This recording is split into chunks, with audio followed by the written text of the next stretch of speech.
une fois de plus ce matin à l'abreuvoir de Jacob, cet abreuvoir qui nous permet de nous ressourcer et de nous restaurer tous les matins.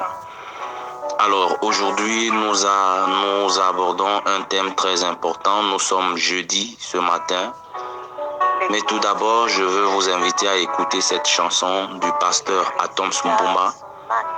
Soyez édifiés et bénis. Bonne dégustation. Il m'appelait, je le sais. Nikabwezo pela katinanga. Namituni bonani. Eza umela. Yakolobe zebele. Mais pas d'occasion pour s'exprimer. Je suis rentré à ses pieds. Voilà, on va les soussouer. Il m'a dit, cache-toi. Oh manae. Ici cache Isabelle. Nabatonae, bamonote. Oh manae. Ici en prière. Alobi, cache-toi. Oh manae. Dieu prépare toujours les gens qu'il veut exposer. Oh manae, ici en prière.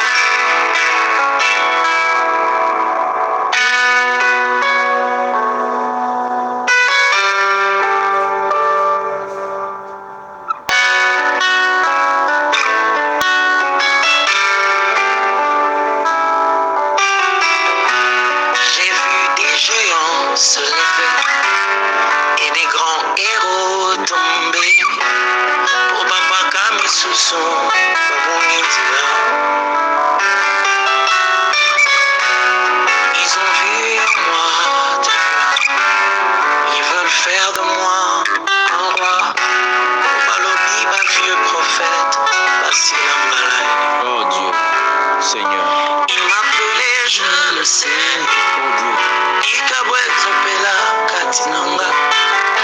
Namituni bonani.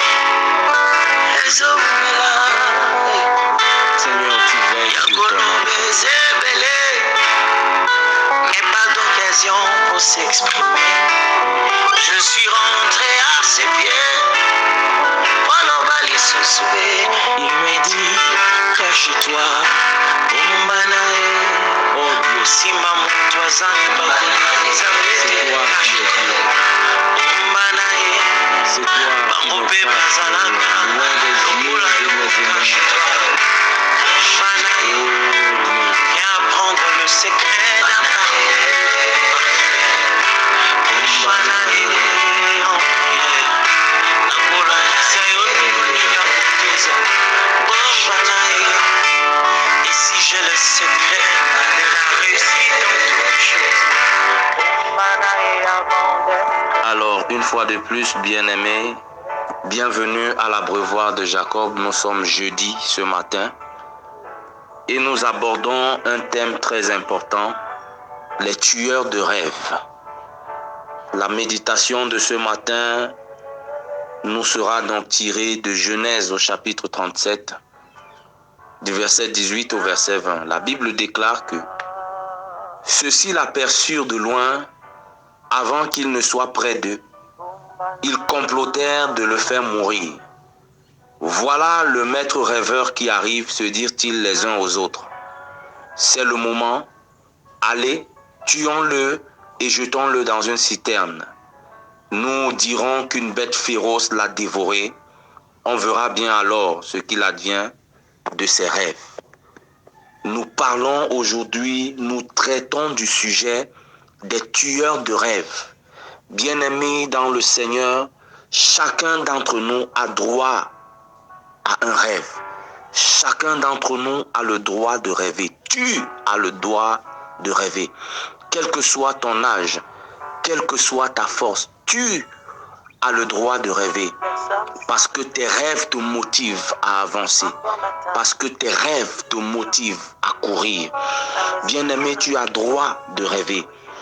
Le rêve ici, dans son contexte, c'est la vision que Dieu t'a donnée, la destinée de ta vie. La destinée que Dieu a réservée à ta vie, ton avenir. C'est cela ton rêve.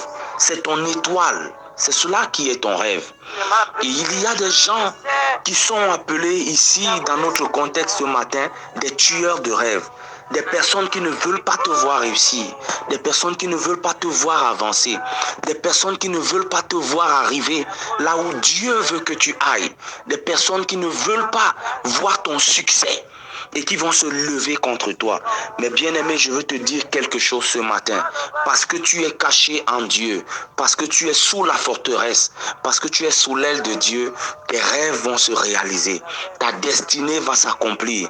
Ton étoile va briller au nom de Jésus. Alors je suis venu t'annoncer ce matin que tu as un rêve, tu as une étoile qui brille et le Seigneur va la faire exploser aux yeux de tout le monde.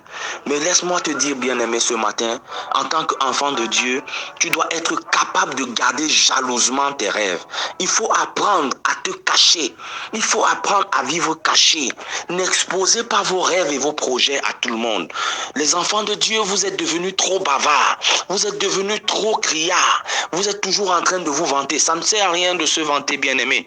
Et il y a un adage très célèbre qui dit qu'on ne vend pas la peau de l'ours sans l'avoir tué. Mais nous racontons nos rêves, nous racontons nos projets quand ils ne sont même pas encore sortis, ils ne sont même pas encore nés. Des fois, ils ne sont même pas encore conçus.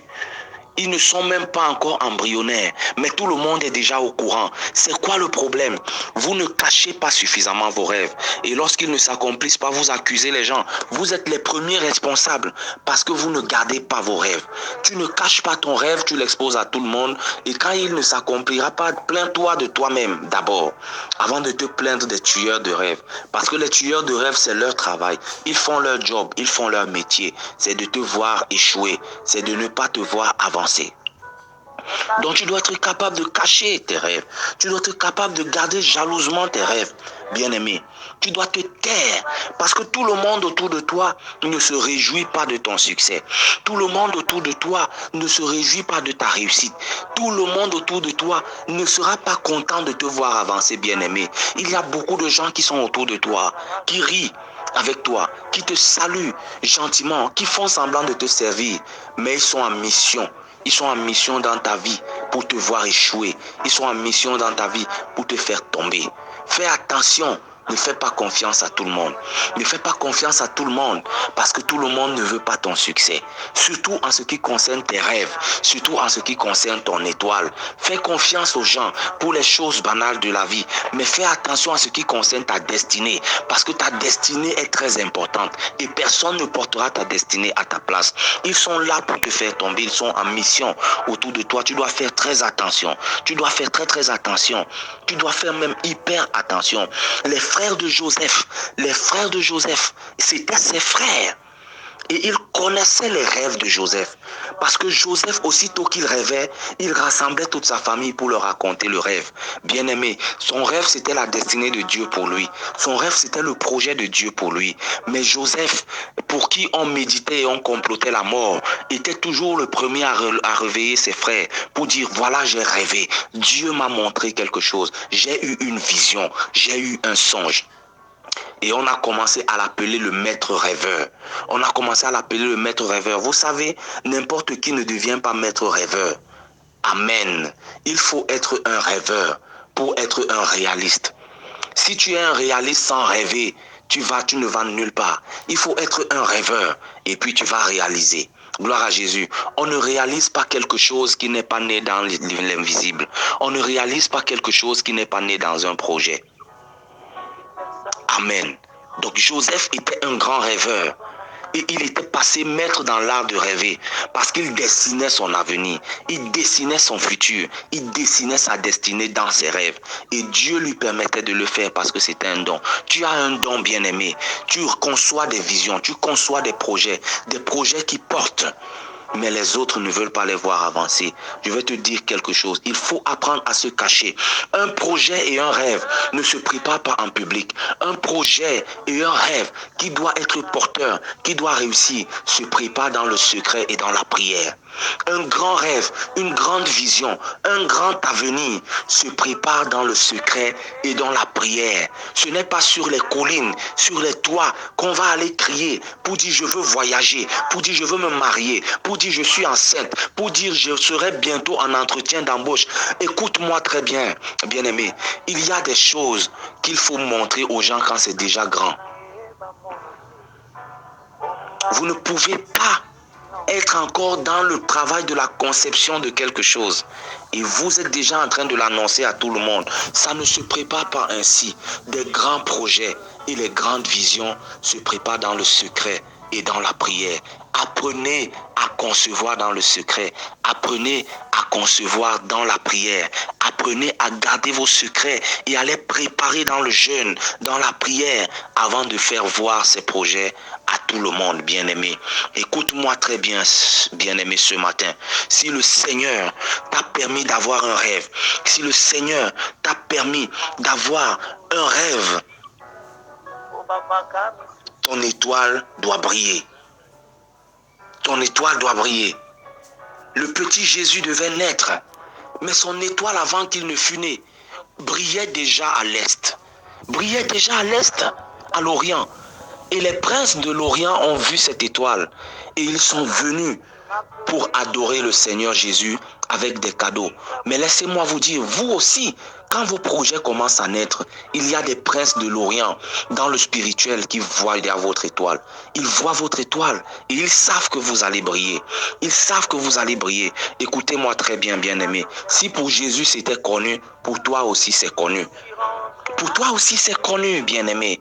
Mais l'erreur que les princes de l'Orient ont faite, c'est de venir dire à Hérode qu'il y a un roi qui est né dans ta nation. Nous avons vu son étoile briller depuis l'Orient. Et du coup, Hérode a prédit et a réfléchi, a commencé à préparer l'assassinat du roi Jésus.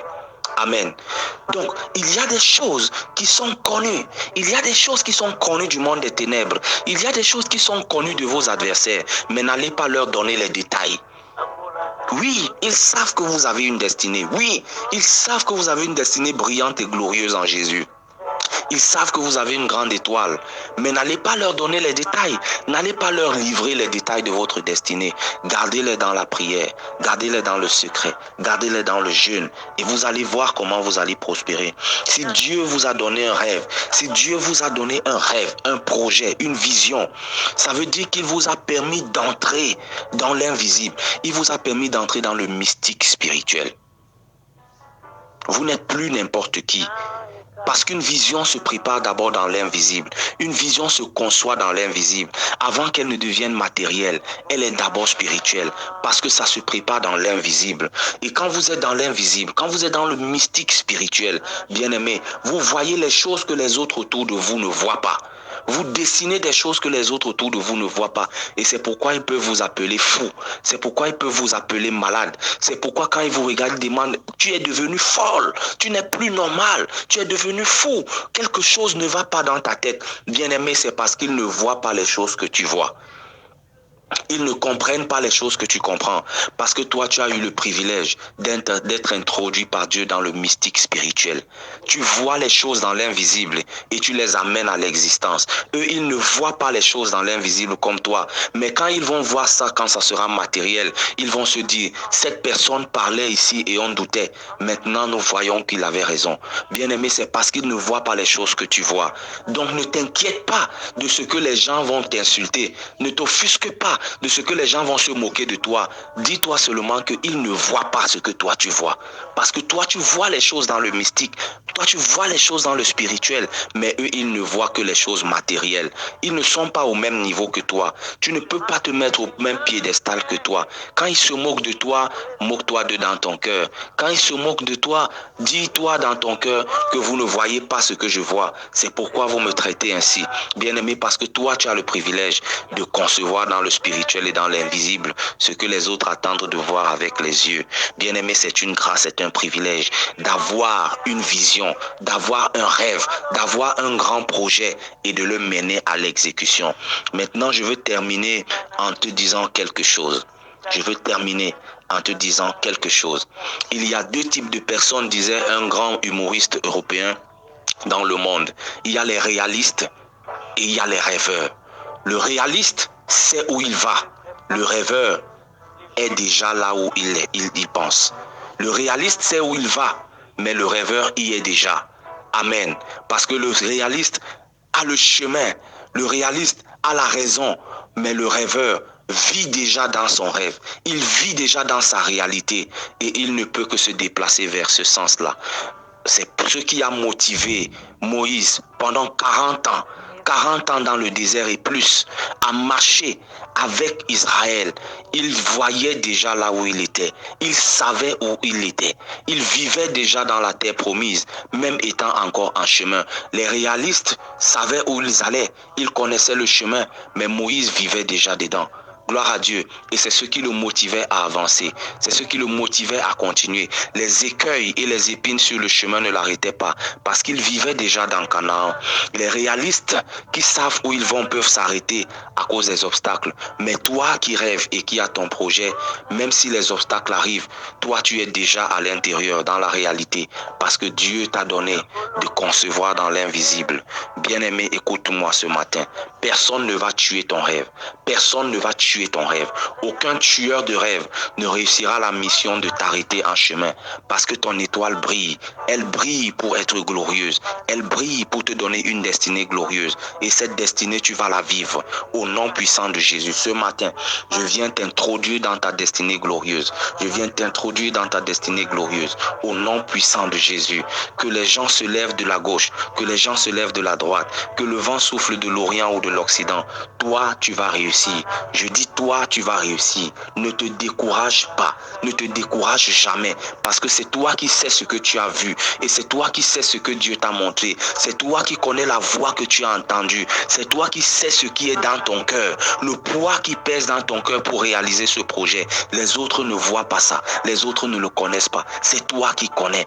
Donc tu ne dois pas t'arrêter à cause des obstacles. Tu ne dois pas t'arrêter à cause des difficultés. Tu ne dois pas t'arrêter à cause des gens qui crient à gauche et à droite. Mais laisse-moi te dire ce matin que Dieu est avec toi et que si Dieu est avec toi, personne ne peut être contre toi. Ce projet, c'est le projet de Dieu. Marche avec lui. Avance avec lui. Quel que soit le nombre de tes ennemis, tu réussiras. Je déclare ce matin, reçois cela. Tu réussis dans tes projets au nom puissant de Jésus. Tu réussis dans tes projets au nom puissant de Jésus. Lève-toi ce matin en vainqueur. Rentre dans ce projet en victorieux et tu verras tes projets réussis. Confie-les à Dieu. Ce matin, je t'invite à confier tes projets à Dieu et tu les verras réussir.